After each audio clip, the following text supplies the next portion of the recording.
Okay, Dad, today is Wednesday, August 21st, and I want to know, is what we're talking about really the most important thing that's going on in the world? Because to me it is this conflict with between Iran, Israel, and the Ukraine, Russia thing. It feels like we're rearranging the whole world right now. The whole Right, world right. is in this paradigm shift.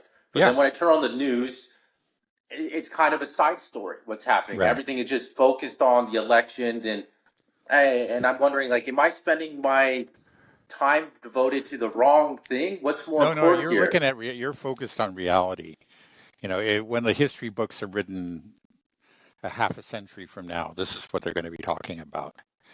And Well, yeah, it's not going to be, there's not going to be a page in the history book about whether or not Donald Trump uh, used a racist word or the kind of things that people are obsessed about in the U.S. right now.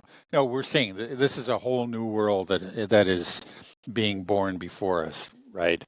There's the multipolar world. The end of American hegemony is something that we're witnessing, and that is a great historic shift. It's more than that. It's the end of Western hegemony, which has lasted for several centuries. I guess you could go back to, even the 16th century, or when Portugal and, the great and Spain, these great seafaring nations established colonies around the world. That was the beginning of a Western hegemony. The West, in one form and another, first Portugal, then Spain, the Netherlands, Britain, and finally the U.S. ruled the world, and I think it's finally coming to an end. That's enormous. This is we're talking about the end of half a millennium of history. yeah, I We're guess already the seeing. thing. It's not just something that's we can see in the future. It's happening. Already, for example, we have seen this. Uh, I think a really important change in the orientation of Russia. One of the great powers of the world that was oriented towards the West for so many years, and it ended. Just a couple of years ago, really. There was a real attempt, under Putin to become integrated with the West, and this is part of a dream that goes back to Peter the First. I'm now in St. Petersburg right now, a city built by Peter the First, a man who was obsessed with the West and obsessed with making Russia a Western nation. And that ended. It really has ended in the last couple of years. This is huge, right? This is okay. This is matters so much more than anything that anybody said at the Democratic convention. I guess the thing is that people just think like, oh, there's wars that are always happening. There's always wars. So what's different about this one? Yeah. Why is this so important? Can you explain what it means though when you're talking about the Western end of hegemony? Why should people be paying attention?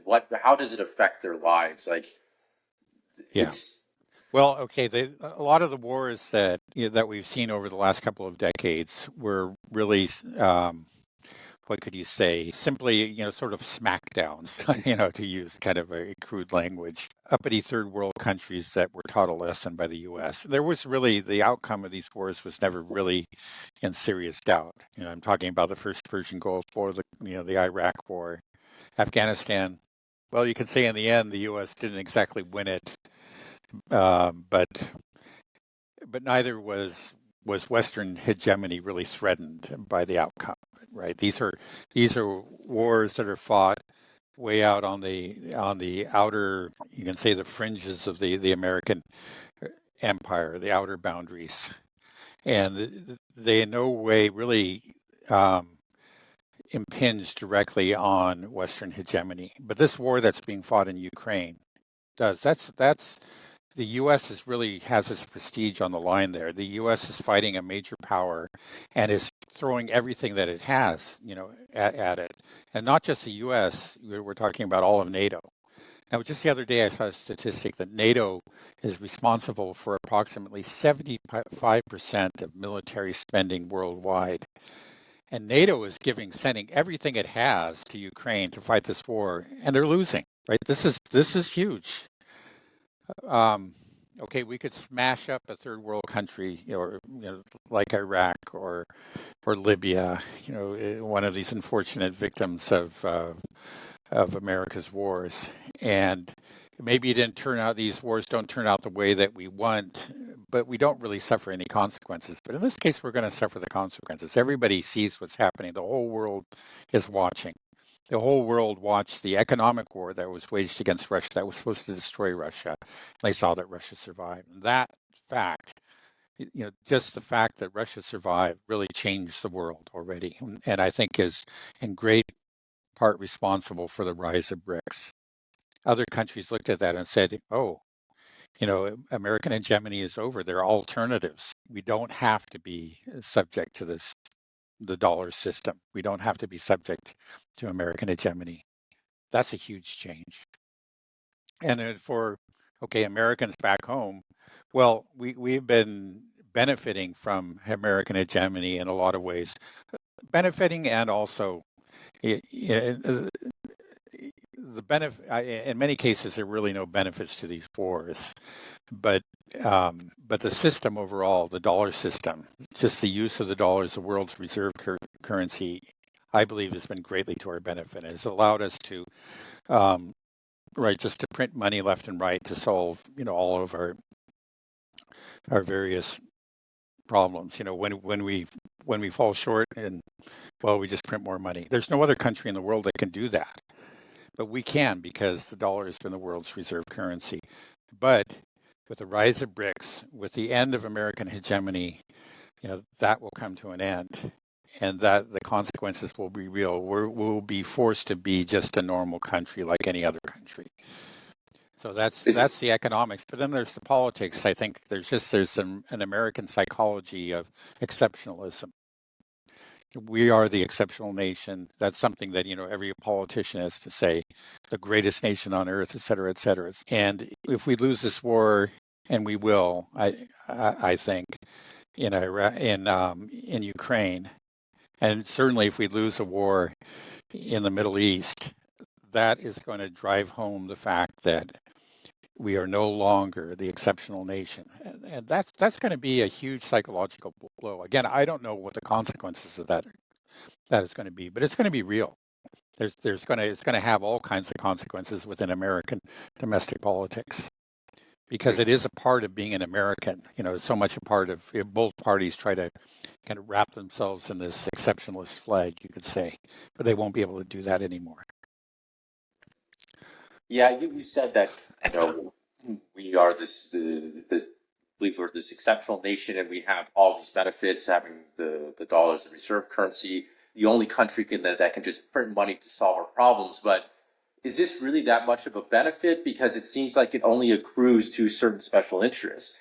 I mean, the printing press seems to have led to American corruption and rot more than success. That's what leads to these forever wars. When we look at the day-to-day life, America's supposed to be the most powerful. We can print money, we can solve everything. Well, we can't solve homelessness, we can't solve housing problems. People can't afford to pay rent. We talk about it as such a great thing, but it doesn't seem to. It just seems to allow for corruption and politicians to rob the world and the U.S. citizens as well. I don't see the benefit that we've gotten from having this largest military in the world, other than just creating enemies, wasting money. It would have been great if we used all these trillions of dollars building high-speed rail, or hell, I'd be happy with putting colonizing Mars or something. Yeah. Well, I think there, clearly there are benefits if you don't, but let's say that it gave us many opportunities, allowed us to ignore limits that other countries had to observe. But I think in general, we've wasted the opportunities, right? We have, like you say, we could have invested it in a lot of this wealth that accrued from dollar hegemony, you might call it. That's wealth that could have been invested wisely, and it hasn't been. Yeah, it's led to corruption. It's led to just lazy thinking. It's created moral hazards, and in the long run, it wasn't good for us. So we could hope that the end of dollar hegemony will be kind of a wake-up call. It'll be a return to normality, a return to sanity, and also the end of U.S. military global hegemony should be good for us, right? It could be. You can just say, okay, we're just a normal nation. We don't need to rule the world anymore. We'll just be one nation among others. That would be healthy. That would be good. What I'm afraid of is that this transition is not going to take place gracefully. It's not going to be a smooth transition. That there are going to be a lot of people, especially among the elites, that are which I think you can see already. It's not I'm not really predicting the future. It's what we're observing now. They have trouble accepting this transition. It is happening as we speak. American global hegemony is coming to an end. American power supremacy is declining and will end. And this could be a graceful process, but it could be an ugly process. And so far, it's been pretty ugly, and it just may get uglier. Right. Yeah, I mean, the wise decision is to reintegrate ourselves into this new multipolar world instead of trying to bludgeon anybody that tries to, be prosperous and wealthy in their own region, own right. Um, but yeah, I just don't. I agree. I don't see that happening. I don't think the U.S. is going to let it decline gracefully. Everybody feels that we're in this decline. Things are going down, but it doesn't necessarily need to be bad. Right. You said that the U.S. would have to behave like a normal country if it's no longer the Western hegemony, the dollar hegemony is gone. That's not a bad thing. It Right. could be more prosperous for people. So it sounds terrifying that to a lot of people when they hear that America is no longer number one and Mm-hmm. we're losing control of the dollar. Should we be terrified? No. Look, I mentioned like one of the great seafaring powers, the ones that had far-flung colonies that ruled the seas, were hegemons. Maybe not exactly in the same sense that we're hegemons now, but were hegemons in centuries past. Portugal, the Netherlands. I was in Portugal recently. Yeah, it's not one of the richest countries in Western Europe, but it's a very comfortable place to live. It's not life isn't rough there. It's maybe that's not the best example because Portugal was pretty poor, going until really quite recently. But it wasn't objectively poor. Again, life wasn't bad there. It really wasn't. And then the Netherlands has been prosperous for decades, if not for centuries. Okay, it ceased being the supreme power on the seas. It had to abandon its colonies, but it's still a very prosperous country. Right? There's no reason why just surrendering this, your hegemonic position has to mean some sort of. It doesn't mean that you collapse. It doesn't mean that you sink into abject poverty. There's no reason why that has to be. Again, there are Yeah. many countries in the world that are not hegemons, and they're fine countries to live in.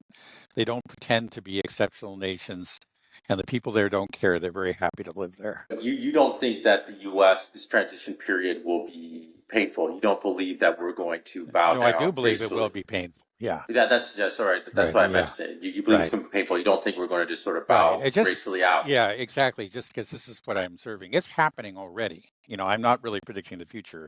I'm just saying that this is the current trend, and it will continue. American power will decline, and what you see in America's behavior, both at home and overseas, is not very pretty.